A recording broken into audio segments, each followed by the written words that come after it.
What's going on, guys? Welcome back to the Dragons podcast. I hope you're all well. And today we're going to bring you a preview of tonight's game against Chesterfield. But first, we've got some massive news that came out of the club yesterday.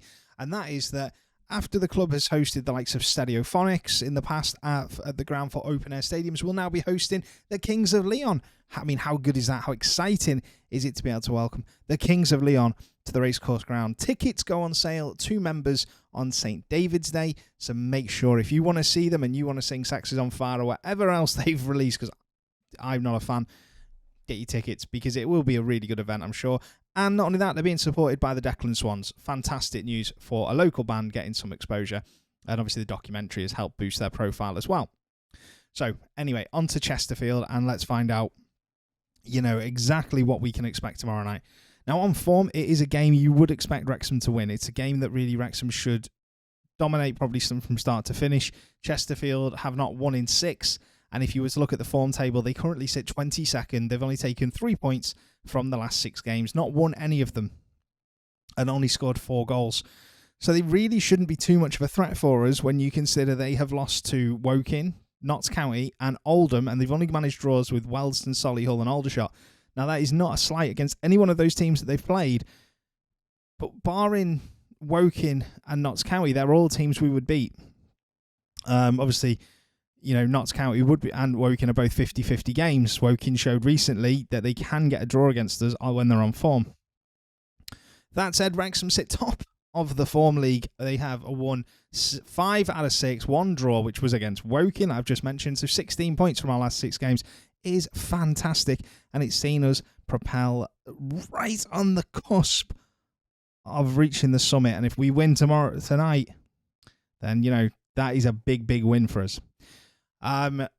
In terms of this team news, what I would be looking at, so I wouldn't change the team from Saturday. So I would be going with Leighton in goal. Then you got Cleworth, Tozer, and Tunnicliffe at centre back, Ford and Mendy on the wing backs. In the midfield, you'd have Young, Cannon, and Lee, and Dolby and Mullin up front. There is a reason I would be going with Dolby up front, and that is just I think he brings a little bit more energy at the moment than Ollie Palmer does.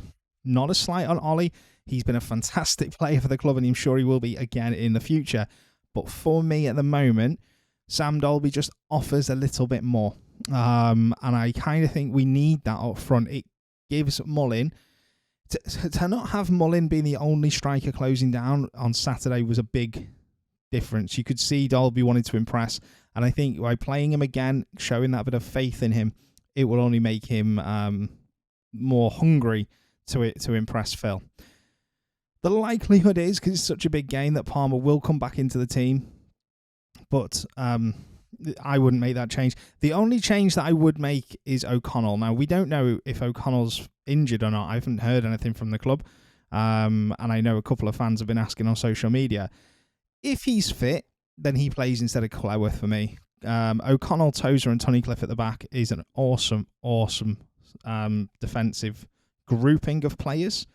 If not, Cleworth is a very suitable and very able deputy for him. Would be nice to see Barnett play tomorrow. If Ford's not quite fit enough for 90 minutes, it would be great to see him on the pitch. But again, that is down to Parky. I think if we don't see him tomorrow, we'll probably see him at the weekend. With Reece Hall-Johnson looking like he's going to go out on loan as well, that means he's going to get some game time in the very near future because we don't have any other fit right wing backs. In terms of Chesterfield, then, now they are a team obviously that are on, in turmoil at the moment. They just don't know where the next win's coming from. And I don't think the issues with Shemenga has helped them this season. I think the drama that surrounded him has certainly impacted their season. I think now I actually thought that now he's left, they would pick up, but apparently they've gone the other way. But I'm very surprised by that. But one thing I would say about them is they are a dangerous team, and Wrexham have a habit of messing games up that they should win, and that they need to win. Let's paraphrase that. We have got to win on this game against Chesterfield. We've got to beat them. I think we'll win 2-1. The prediction is right up here. I think we'll win 2-1. Let me know in the comments of this video what you think the score will be, and let me know what you think the lineup will be as well. but I can only see this game going one way, based on form. But if you've followed Wrexham for a while, you will know that Wrexham have got a massive habit of Wrexhaming things, and it's a very big possibility that we Wrexham this tomorrow night.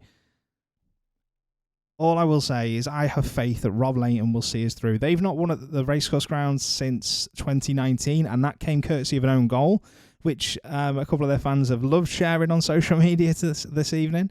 And, more power to them. But I said it in my last video. If you go into the ground tonight, make some noise, put your phones away, put your tablets away, get off your feet and cheer on the boys.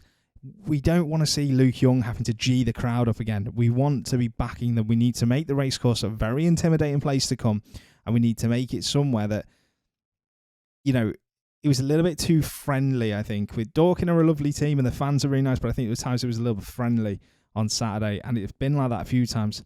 Tonight, we have got to make this a cauldron. We've got to make it as if it's Celtic Park and Rangers are coming to town. How we did against Sheffield United, how we were when we went to Coventry, how we would be if Cardiff, Chester, Swansea, if any of those teams came to the Racecourse ground, it would be a cauldron. That's what it's got to be like tonight. Again, let me know in the comments what you think it's going to go. Let me know what you think the score will be. Hit subscribe as well if you're liking the content. We will bring you more, and hopefully we'll get some interviews soon as well. And I will bring you my review of the game straight after full time tonight. See you all soon, guys.